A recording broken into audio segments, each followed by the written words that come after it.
Those are really, really hard basketball passes. I mean, I don't know as a point guard if I could make that play. Like, that's a hard pass. Yeah. Very few guys can make that. That's what makes him so special. Like, the great players make it look easy. Yeah.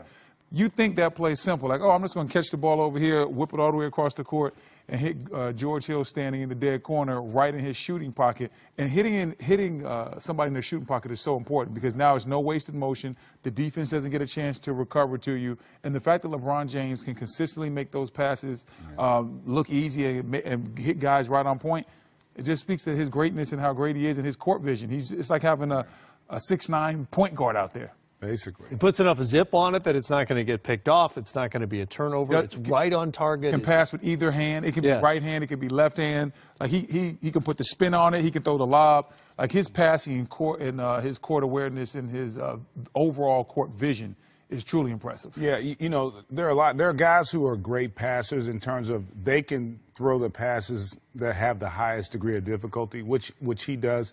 The other thing that makes him incredible is he's an amazing ball mover. There was a play earlier in the game where the Celtics switched, and Terry Rozier switched on him at the free throw line. And as soon as he caught it, you'd expect, because I expected, okay, he's going to go one-on-one and back him down. And because he knew that was what was going to be expected, he immediately threw it to Kevin Love, who caught Boston in between. And then Kevin Love, with a quick pump fake, steps into a three and knocks it down. Like, you know, his ability to play chess out there and to have you on your heels defensively, it's incredible. It really is. It makes the game, like, for guys who played at this level, like, we are in awe of players. Like the Kevin Durant's, the Steph Curry's, the LeBron's. Like, when you watch these guys playing at their best, you are in awe of what they're able to do on the basketball field. It's not just the rest of us. No. It's everybody. It's everybody. Yeah, we're at home like, oh, did you see that? Yes. When he had that, when he had that dunk, my goodness, the backdoor cut for the double pump. Knocked your food over, man. I know, man. Almost knocked my turkey burger off my plate. Ty Lue was asked about George Hill and his aggressiveness tonight. Different player, and the numbers don't blow you away. He finished with 13 points, but just the fact he made a drive, he penetrated into the paint early in the game for a bucket that didn't involve everybody staring at LeBron, for instance. The catch and shoot threes without hesitation. What impact does that make on the series moving forward? We were talking before the game, and I was saying to Brent, I said, you know, I got a sneaky suspicion that LeBron's not going to be real aggressive early because I think he wants to see if his guys are ready to win a game. And the first thing he got to see was George Hill being aggressive. And, you know, obviously when people say, well, he was aggressive tonight, he made shots, which was the key. Like, he could have been really aggressive and been 0 for 5. Yeah, he could have been missing shots. But he made shots. He made plays. You know, he didn't allow Boston to take him for granted, which they were able to do the first two games. And really that's what had been the issue for Cleveland. They basically had two guys playing, you know, in game two. Kevin Love was really good. And I thought LeBron, and I thought Tristan gave him really good energy too, but they didn't have anybody else that Boston had to defend, nor did they defend. And I think not only did he score, I think he had 11 in the first quarter. I mean, he was really aggressive. Really early in the game. So he did set the tone. And I think that's what LeBron was talking about with, you know, getting those guys to bring that sense of urgency to start the game because he's going to get his. He only took 8 shots in the first half. We were laughing. We didn't realize he had 19 points, LeBron, in the first half because everybody else was playing so well. Right. And, oh, by the way, he chips in with 19. Yeah, I mean, and just I like the fact that coming out the gate, George Hill was able to get the ball. They ran some action where LeBron had the ball. Then he swung the ball to a weak side. George Hill comes off the screen and roll. Nice, confident little floater inside. And what that means is now Boston's on notice. Hey, we have to guard this guy now. Then he comes back and he hits the three in the corner. Like, Boston, okay, we can't load up on Bron and just act like the rest of these guys don't exist. And that's what they tried to do in game one when they frustrated LeBron. They tried it to a certain degree in game two, and LeBron just hit incredibly tough shots and got going up until the chin check, where he looked like he might have been concussed or something after that. I'm not really sure, but they have to play you different, or the Boston has to play the Cavs differently when guys are making shots. When Kyle Korver is 4 for 4 from three, when Hill is being aggressive, when JR is hitting and knocking down shots, that allows LeBron James to play with another type of spacing. That allows him to get downhill. That allows Tristan Thompson to get lobs and dunks at the basket, and everybody gets a piece of the action. Tonight you had 6 Cavs in double figures. It just wasn't a one-man band. Everybody got a piece of it. Everybody got to eat. You had 17 made threes tonight. That's a postseason high for the Cavaliers. It's 3 more than they hit combined in Boston in those 2 games. And 17 threes, 50% is a ridiculous percentage for a team, but 17 threes is not out of the realm of possibility the way this team likes to play. Remember those series against Atlanta? Toronto got some of that as well, where they were hitting 18, 20 threes in games. This is the way they would like to play. Yeah, the other guys stepped up because, to Brendan's point, when they're knocking down the threes, the half court gets bigger.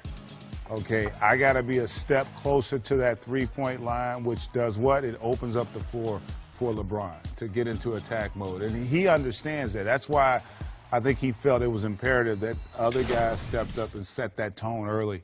And they did that. You talked about it. 17 threes made. That's an incredible number, but they also shoot 50%, which is probably even more incredible when you factor in who they did it against. Because this Boston team, while they weren't the team we've seen in the postseason from an aggressive, defensive, intense mode, they still are a good defensive team. And they had them on their heels tonight. Brad Stevens talked about it. So I'm really anxious to see how they respond come Monday night. It's interesting, we kind of talked about this off air, but is this an easier game to come back from if you're Boston than if you lost by 3 or something late in the game and just not executed well? They were never really in this one. I don't think it's easier to come. Every game in the playoff is its own separate entity, and so whether it had been a 1-point loss or whether it would have been a 31-point loss, it didn't matter because you still have to bounce back and understand why you lost that game. Whether you lost by a large margin or a small margin, your coaching staff always says, hey, guys, we want you to look at these plays. These were some of the things that we didn't do right offensively. These were things that we didn't do right from a defensive standpoint as far as being connected and getting guys in the right position in the right areas. And this is what we're going to do for the next game. So every game is its own separate entity, and you have to move on from there. I think Boston, they'll learn from this game and they'll move forward. And Brad's a great coach. He'll have them ready. But somehow, some way, this Boston team has to play better on the road. They haven't done it all playoffs. Yeah, the one thing about the blowouts, though, is that when you get blown out, you had no chance in that game. Right. In a 7-game series, more often than not, it's the 50-50 games that decide it. It's the games that you could win that you don't win. And so now you got to assume, because they are going to be better, I believe, in Game 4, that game becomes critical. Like, I feel like they have to win Game 4, Boston, if they want to win this series. I just think if they don't win that game, they're going to create an environment where Cleveland now has a lot of confidence. And Cleveland has felt, just like we talked about Boston feeling Cleveland playing well, Cleveland felt that the first 2 games in Boston. And so they're going to be more comfortable in Game 5 than they were in Games 1 and 2 going back. So that's why if you're Boston, I think Brad Stevens might sense that too. They don't want to have this young group have to go into a game. It's different than going against Philly, where you had guys that had never been there. That's not the case with this core group from Cleveland. So I think Game 4, we're going to see a much different Boston team. The question is whether or not it's enough to get over the hump. And, Matt, and to your point, another thing about the blowout is when you get blown out from a coaching standpoint, now I have everybody's attention. Yeah. I have it because now, hey, okay, we have to do some things differently. When you're in film, everybody's locked in because I have your attention now. You lose a game by 1 or 2, you might start to think, man, if I'd have hit this free throw, if I'd have got this rebound, if I'd have hit this shot. And it can seep into your mind in the next game because I've been in those series. I know you've been in them where that 50-50 game might be the one that costs you. Right. We go back to the Indiana-Cleveland series, right? Indiana blew them out twice, but they lost 4 games by a total of 14 points. Those close games are the ones you're going to eventually have a couple because each game you play, both teams get closer to being comfortable, whether it be on the road or at home.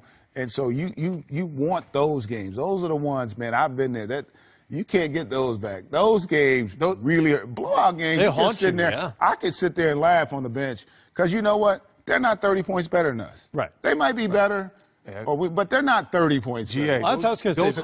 Those close playoff losses, they haunt you forever. Forever. And you wake up when you retire still thinking about some of those games, man. And you get reminded of them all the time. There will be things to review after this game, but mentally, you could see it on the faces on the bench in the third quarter. They'd kind of already moved on. This is a tip your cap. We got like Brett said, look, you know what? This is about Cleveland. Right? They were just a better basketball team. We have to be better if we want to have a chance to win. 20-4, the start for Cleveland in this game, and never looked back. Boston never led in the game, trailed by as many as 30, which was the final margin. Cavs are now 6-1 at home in the postseason. Boston drops to 1-5 on the road.